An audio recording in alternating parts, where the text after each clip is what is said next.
Hello students, how are you?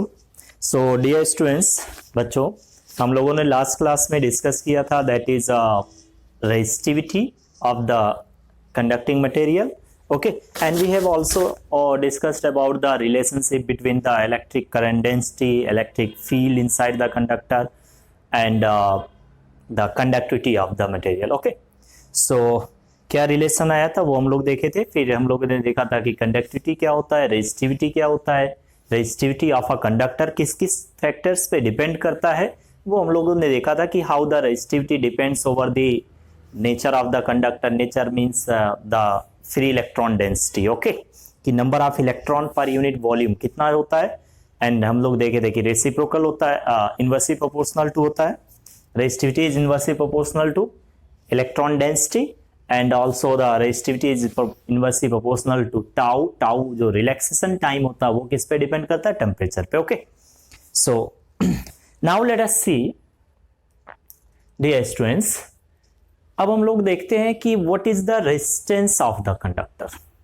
Okay, किसी conducting body का, conducting wire का, या किसी ऐसे जनरली बोल देते किसी कंडक्टर का रेजिस्टेंस क्या होता है. ओके, सो लेट अस सी रेजिस्टेंस क्या होता है.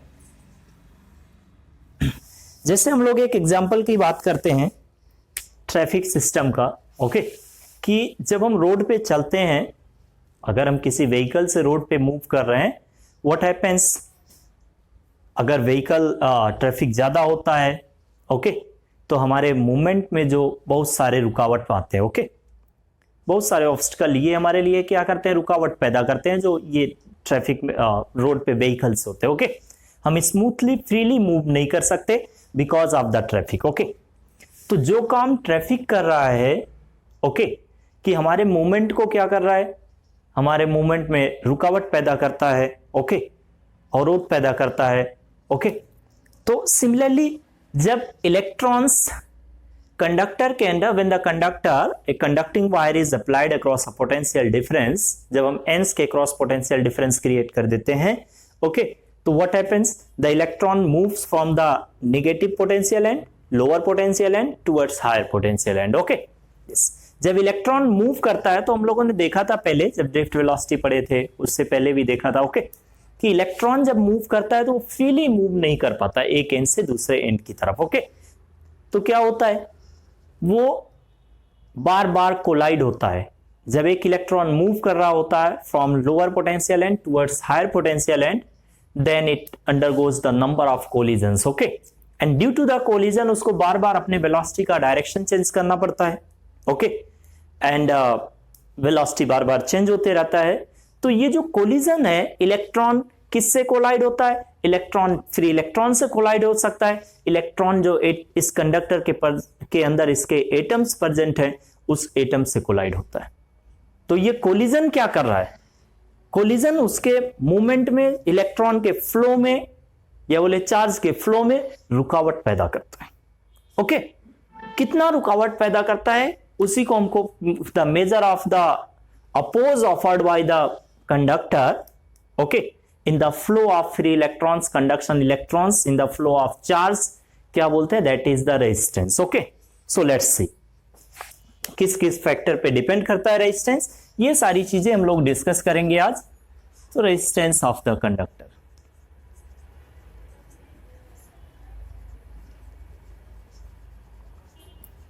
किसी कंडक्टर का रेजिस्टेंस किससे रिप्रेजेंट करते हैं, that is capital R. Okay,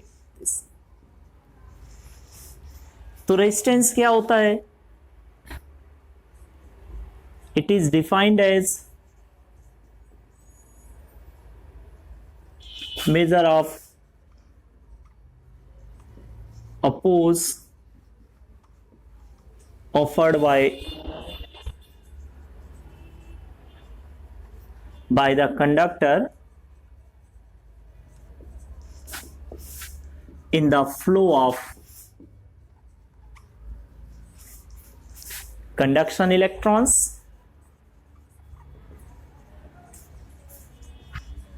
electrons, या बोलते हैं फ्री चार्ज. ओके,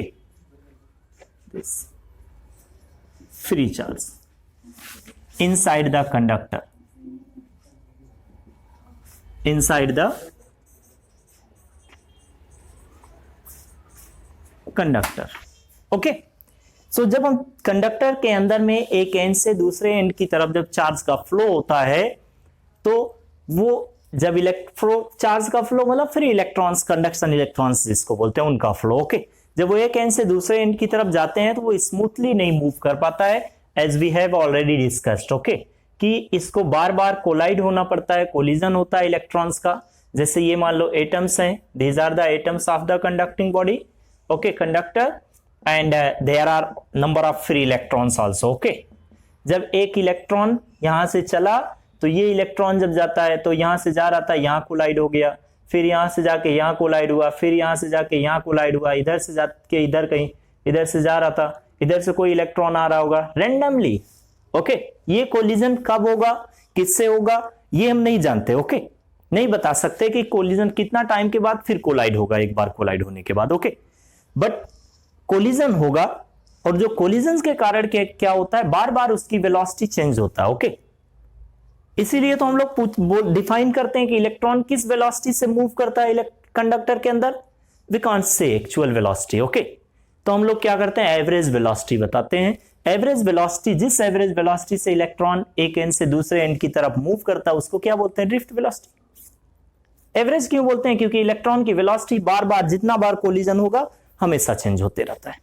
ओके, और कब कोलाइड होगा, कितना टाइम के बाद कोलाइड होगा, किस एटम से किस इलेक्ट्रॉन से कोलाइड होगा, these all are random. Okay, ठीक, तो कोलिजन को हम स्पेसिफाई नहीं कर सकते। तो ये जो कोलिजन हो रहा है, ये इसके रास्ते में इलेक्ट्रॉन के फ्लो में क्या पैदा करता है, रुकावट। ओके, ऑब्स्टिकल पैदा हो रहा है। तो जो रुकावट आता है, कितना अपोज ऑफर कर रहा है, ये कंडक्टर क्या कर रहा है, इलेक्ट्रॉन्स के फ्लो में अपोज कर रहा है। ओके, तो how much oppose can offer a conducting body in the flow of electron, that is known as resistance of the conductor. Okay, so resistance जो होता है कंडक्टर का, उसका SI, उसको रिप्रेजेंट किससे करते हैं, R से। और ये जो कंडक्टर हम लोग ये ड्रॉ कर रहे हैं, this is the practically. Okay, हमको कैसा दिखता है कंडक्टर, ये वायर है। ओके, कंडक्टिंग वायर, इसको सिंबल से कैसे हम लोग रिप्रेजेंट करते हैं, तो रेजिस्टेंस का जो सिंबल होता है, रेजिस्टेंस, इस कंडक्टर को जब सिंबॉलिकली रिप्रेजेंट करते हैं तो उसको हम रेजिस्टर बोलते हैं। Okay, this, so let us see symbol of resistor.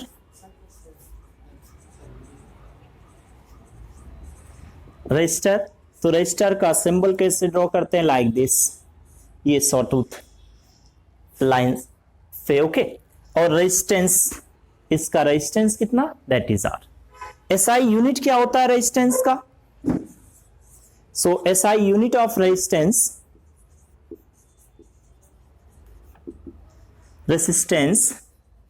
that is ohm.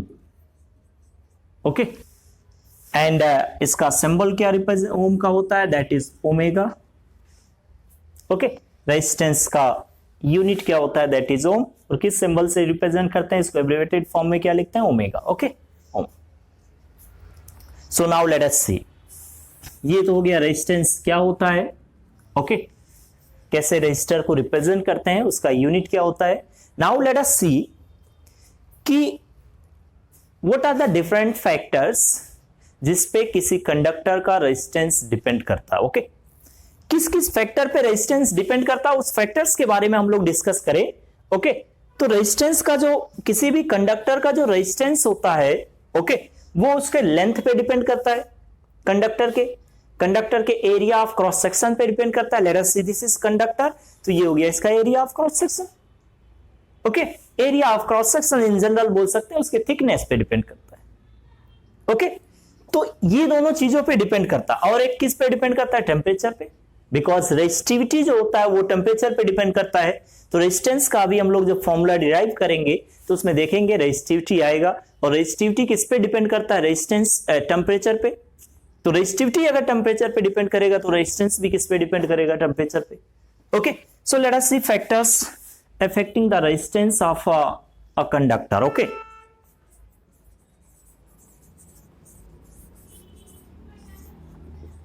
Affecting resistance of a conductor, किसी कंडक्टर के रेजिस्टेंस को कौन कौन सा फैक्टर अफेक्ट करता है। Okay, So let us consider there is a conductor of length L and area of cross section, this area of cross section let it be A, और इसका लेंथ कितना हो गया, that is L, और इस material की, किस metal का बना हुआ है, उस मेटल की resistivity that is rho. Okay, तो फर्स्ट देखें कि रेजिस्टेंस जो होता है that is directly proportional to क्या होता है, लेंथ ऑफ द कंडक्टर। अगर कंडक्टर का लेंथ जितना ज्यादा होगा इलेक्ट्रॉन को उतना ज्यादा डिस्टेंस ट्रेवल करना पड़ेगा।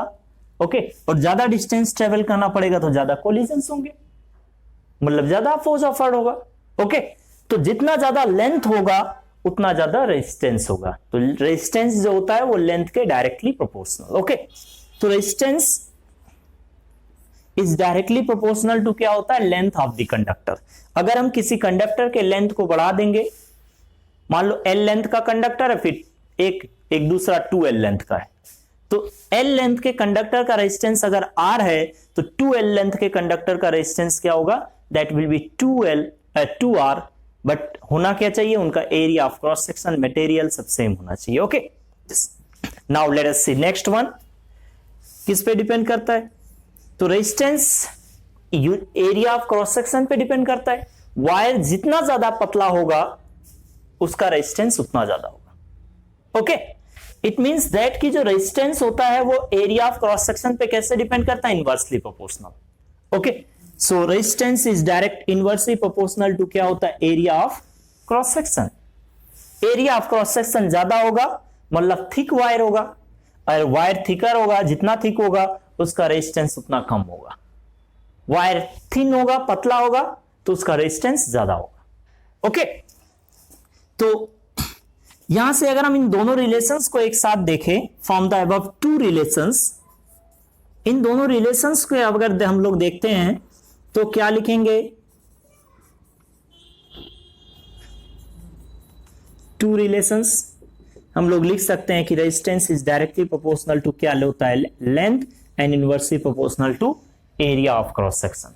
और ये जब प्रोपोर्शनलिटी हटाएंगे तो क्या करेंगे, जब हम प्रोपोर्शनलिटी हटाएंगे तो यहां से क्या लिखेंगे, इक्वल टू एक कांस्टेंट लगाते हैं that is rho, and this rho we already know about this. Okay, क्या है ये, that is resistivity of the conducting material. Okay, तो रो क्या है, दैट इज रेजिस्टिविटी, और इस रेजिस्टिविटी को कभी कभी स्पेसिफिक रेजिस्टेंस भी लिख के बोलते हैं। ओके, तो उससे कंफ्यूज नहीं होना है, this is the resistivity, and we know resistivity किस पे डिपेंड करता है, रेजिस्टिविटी कंडक्टिंग मटेरियल जो होता है, जिस मेटल का बना है उस मेटल के नेचर पे डिपेंड करता है। नेचर मतलब उसमें कितने फ्री इलेक्ट्रॉन्स हैं, ओके, पर unit volume, free electron density क्या होता है, और किस पे डिपेंड करता है, टेम्परेचर पे।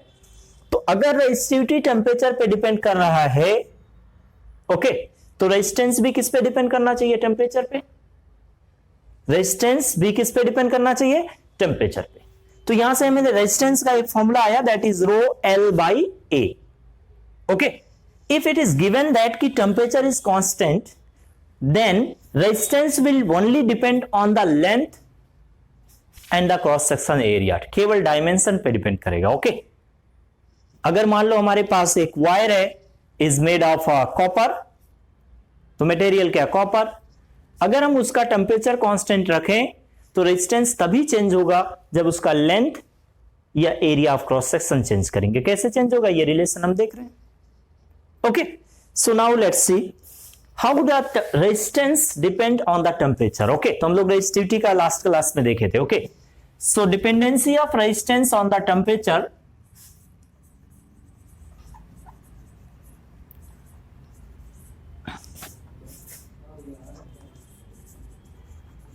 resistance on the temperature कैसे डिपेंड करता है टेम्परेचर पे, let us see. So let us consider there be a wire, conducting wire at temperature T1। अभी इस कंडक्टिंग वायर का टेम्परेचर कितना है, T1। Okay, and same cross section, same dimension का एक हमारे पास यही सेम कंडक्टर का हमने टेम्परेचर बाद में बढ़ा के कितना कर दिया, बढ़ा के बोले या चेंज करके हमने कितना कर दिया, ओके, इसका टेम्परेचर T2 कर दिया चेंज करके।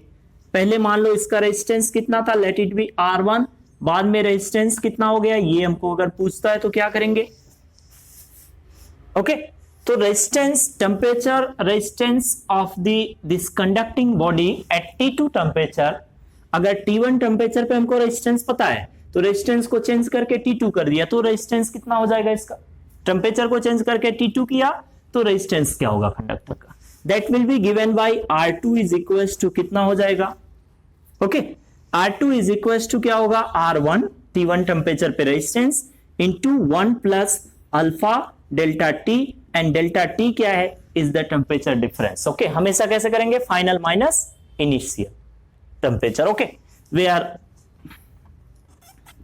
डेल्टा T क्या है, is the temperature difference T2 minus T1, okay अगर हम टेम्परेचर को बढ़ाएंगे एंड दिस अल्फा, अल्फा के बारे में कल भी हमने बताया था लास्ट क्लास में, ओके कि अल्फा क्या है, is the temperature coefficient, and temperature coefficient for the conductor क्या होता है, पॉजिटिव, एंड इंसुलेटर और सेमीकंडक्टर के लिए क्या होता है, नेगेटिव। जब उनके बारे में पढ़ेंगे तो हम लोग डिस्कस करेंगे सेमीकंडक्टर में, ओके और ये पहले फर्स्ट क्लास में भी इसका डिस्कशन कर चुके हैं कैसे टेम्परेचर पे डिपेंड करता है resistance, okay but let's see, this is temperature coefficient,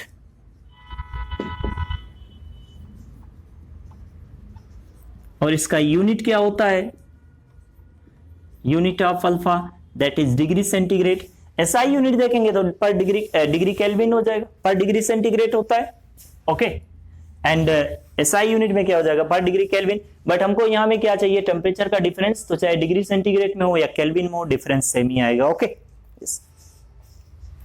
तो कुछ भी लिखें यूनिट कोई फर्क नहीं पड़ेगा, ठीक लेट्स ये हो जाता है कि रेजिस्टेंस अगर हम टेम्परेचर को बढ़ाएंगे, अगर टेम्परेचर मान लो T2 टेम्परेचर T1 कम है, बढ़ा के T2 कर दिया तो ये T2 माइनस T1 क्या आएगा, कुछ पॉजिटिव, ओके तो अगर डेल्टा T पॉजिटिव है तो ये अल्फा इंटू डेल्टा T क्या होगा, पॉजिटिव, तो 1 plus alpha into delta T क्या हो जाएगा, greater than 1, and R1 into this क्या होगा, that will be greater than R1, मतलब रेजिस्टेंस क्या होगा, R1 से ज्यादा हो जाएगा अगर हम टेम्परेचर को बढ़ाएंगे, ओके टेम्परेचर कम करेंगे तो रेजिस्टेंस कम हो जाएगा।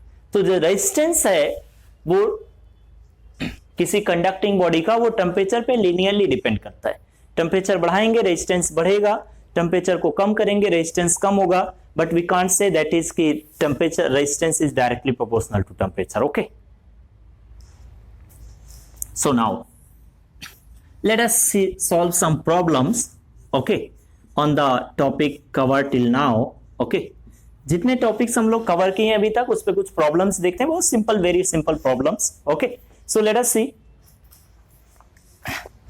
एक प्रॉब्लम है करके देखें, बोल रहा है कि a particle the charge in a wire varies with time according to the equation, okay बोल रहा है किसी वायर में, चलो लिख देते हैं, the current in a wire varies with time according to the equation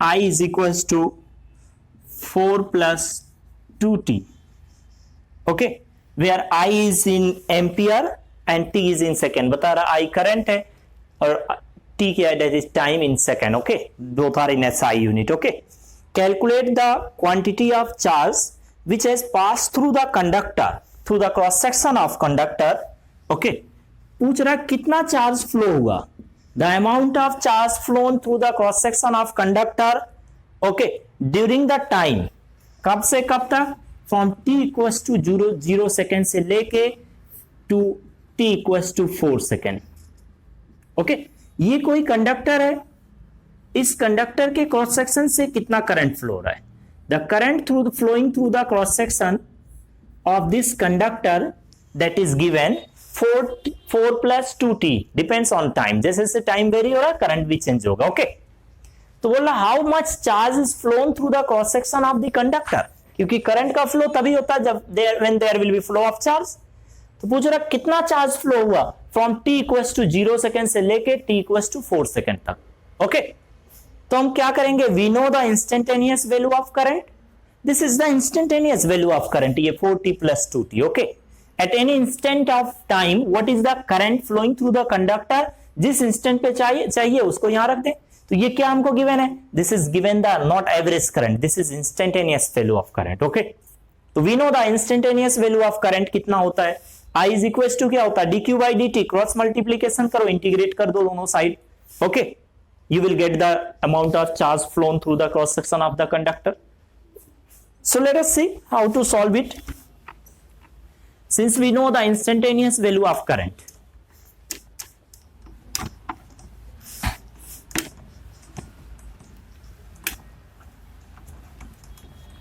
let us see the instantaneous value of current, we know that is equals to कितना होता है,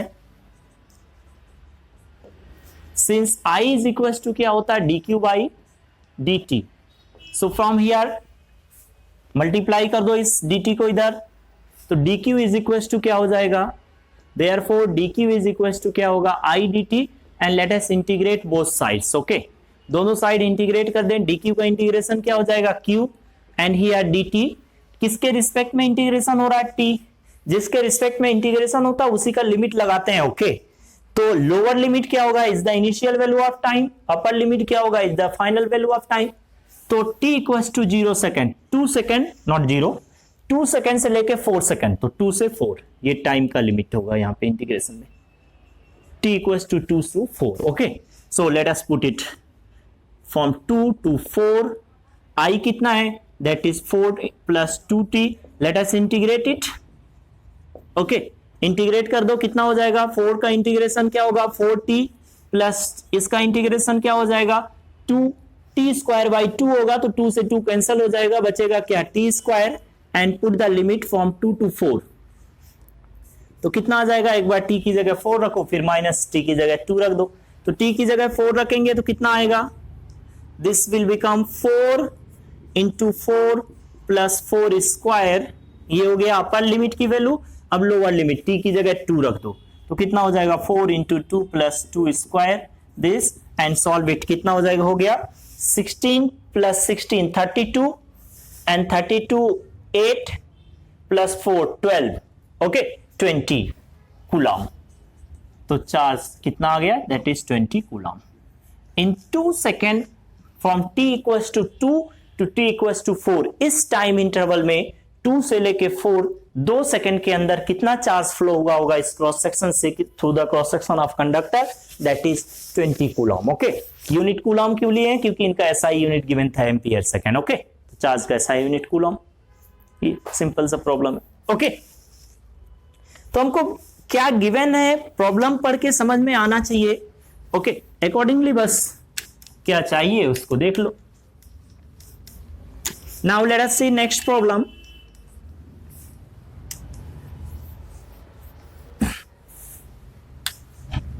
कुछ और हम लोग एक देखते हैं सिंपल सा प्रॉब्लम।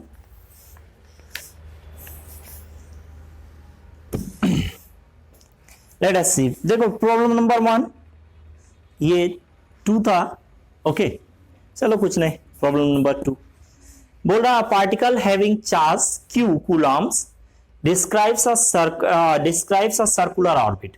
एक सर्कुलर पाथ पे मूव कर रहा है एक पार्टिकल जिसका चार्ज कितना है q। ओके, लिख लो, a particle having charge q, charge q coulomb describes a circular orbit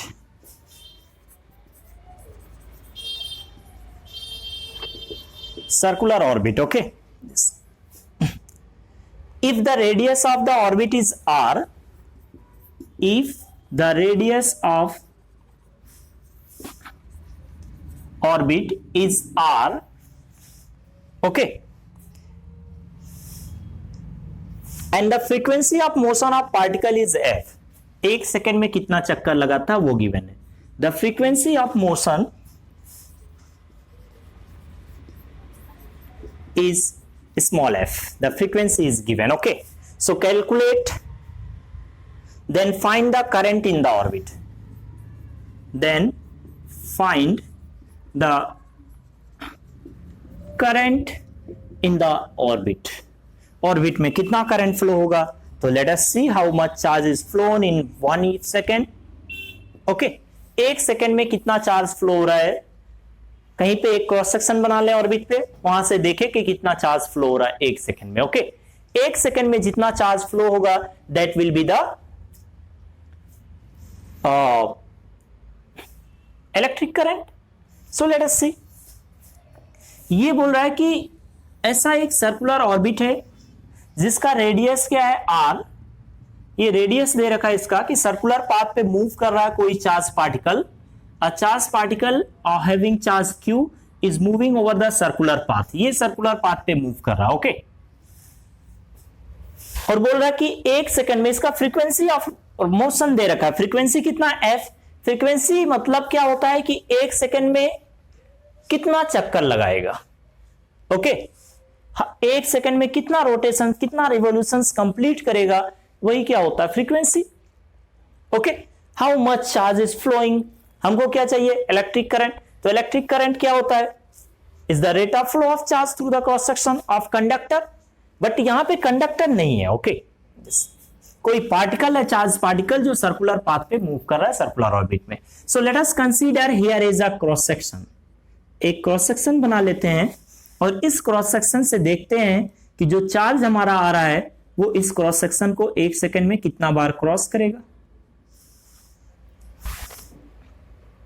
let's see. बताओ, इसका टाइम पीरियड अगर हमको पता हो तो हम बता सकते हैं कि 1 टाइम पीरियड में एक बार यहां से चार्ज फ्लो होगा. Okay, so let us see the time period. थोड़ा टाइम के रिस्पेक्ट में देखें तो समझ में आ जाएगा.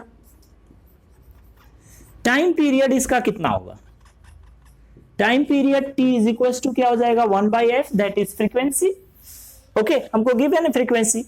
ये जो चार्ज पार्टिकल है इस क्रॉस सेक्शन से कहीं पे भी देख लें, नॉट ओनली हियर, कहीं भी. ओके, ये क्रॉस सेक्शन से t सेकंड में, t is the time period. Time period क्या होता है? एक चक्कर लगाने में जितना टाइम लगेगा. t सेकंड में चार्ज पार्टिकल यहां से एक बार क्रॉस होगा. Okay, only 1 time. The charge phloem through this cross section in t time. t second में कितना चार्ज फ्लो हो रहा है? q coulomb. This is capital Q, not a small q. Charge को कैपिटल Q से represent कर रहा है. ओके, t सेकंड में अगर हम इस क्रॉस सेक्शन से देखें तो t सेकंड में एक बार, ओनली 1 टाइम चार्ज क्रॉस करेगा, फिर अनदर t सेकंड में फिर वही. ओके, t सेकंड में कितना चार्ज फ्लो होगा? That is q coulomb. तो 1 सेकंड में कितना चार्ज फ्लो होगा? The amount of charge phloem through this cross section in 1 second कितना हो जाएगा? That is q/t. and this will be the electric current in the circular orbit. Okay, this. तो current कितना आ जाएगा यहां से देखो. so the current will become equals to कितना? I is equals to क्या? q/t, and q/t 1/t क्या होता है? फ्रीक्वेंसी. यहां पे रख दो. okay, so that will become q into f. this will be the electric current, this much ampere. okay, electric current will flow. तो कितना आ जाएगा? qf. उसका रेडियस से कोई मतलब नहीं है. okay, is given only for that. So students, in the next class we will discuss some more problems. Okay, some basic problems will be discussed in the next class. Okay, फिर हम लोग देखेंगे next class में, केवल problems देखेंगे क्या क्या होंगे. ओके, ये तो अभी तो केवल करंट पे देखा हमने. we'll see the current density, okay, resistance, resistivity, conductivity, and lot of problems we'll see. Okay, basic problems. So फिर हम लोग नेक्स्ट क्लास में मिलते हैं. ओके, ठीक, थैंक यू.